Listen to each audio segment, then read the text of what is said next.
येथील आम्ही सर्व परिचारिका संवर्गातील कर्मचारी आज 17 जुलै रोजी काम बंद आंदोलन करत आहोत, जे ह्यासाठी आहे की आमच्या परिचारिका संवर्गाच्या विविध मागण्या आम्ही वेळोवेळी शासनदारी मांडत आहोत, परंतु त्याबाबत आम्हाला योग्य असा निर्णय आजपर्यंत मिळालेला नाही आहे। आणि जशा की मागण्या आहेत की कंत्राटीकरण सुरू आहे परिचारिकांचं, त्यांच्या पदनामात बदल झाले पाहिजेत, विविध भत्ते जे आहेत ते केंद्र शासनानुसार आम्हाला मिळाले पाहिजेत, चेंजिंग रूम, नंतर निवासस्थानाची सोय, तसेच आमच्यावर होणाऱ्या हल्ल्याबाबत योग्य तो निर्णय आणि आम्हाला सुरक्षा व्यवस्था मिळाली पाहिजे। तसेच आमचे जे भावी पिढी आहे, जे GNM स्टुडंट आहेत, त्यांना जे विद्यार्थी वेतन म्हणून जी रक्कम भेटते ती अतिशय कमी अशी भेटत आहे, त्यातही वाढ करण्याचा शासनाने निर्णय घेतला पाहिजे। अशा विविध मागण्या आमच्या आहेत, वेतन त्रुटीबाबत आहे, सेवा नियम प्रवेशाबाबत या सर्व मागण्यांचा शासनाने सकारात्मक असा विचार करून योग्य तो आम्हाला निर्णय लवकरात लवकर द्यावा, जेणेकरून रुग्णसेवावरही परिणाम होणार नाही आणि आमच्याही मागण्या पूर्ण होतील याचा विचार करावा अशी आम्ही विनंती करतो।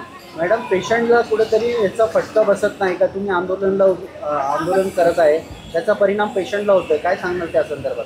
हो, अगदी बरोबर आहे। कारण एक असं बोलतात की नर्सेस हे दवाखान्याचा म्हणजे कणा असतो किंवा आधार असतो, मुख्य स्तंभ असतो आणि त्याचा सपोर्टशिवाय पेशंट केअर ही अर्धीच असते, अधुरीच राहते आणि त्यावर नेहमीच परिणाम होत असतो। जर शुश्रूषा संवर्गातील कर्मचाऱ्यांनी संप केला तर त्यावर परिणाम होण्याची शक्यता आहे, तरी शासनाने ह्याचा विचार करावा आणि आमच्या मागण्या लवकरात लवकर पूर्ण कराव्या अशी विनंती करतो।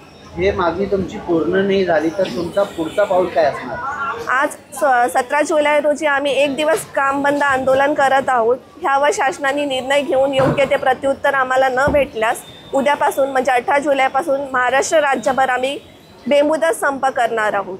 आमचं सरकारकडे महाराष्ट्र राज्य परिचारिका संघटना मुख्यालय लातूर यांची आमच्या इथे शाखा आहे आणि माझं सरकारकडे एवढंच सांगणं आहे की आमच्या ज्या काही प्रलंबित मागण्या आहेत त्या त्यांनी विचार करून त्यांनी पूर्ण कराव्या, त्यासाठी आजचं हे आमचं काम बंद आंदोलन आहे।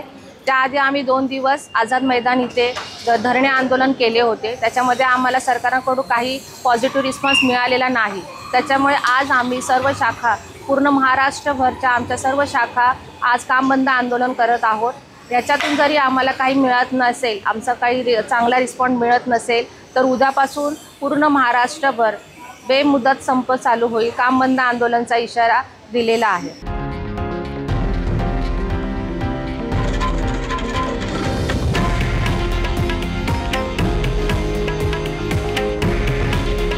हे आहे देशातील नंबर 1 न्यूज नेटवर्क आणि आपण पाहत आहात TV9 मराठी। काळजी तुमची, हित महाराष्ट्राचं।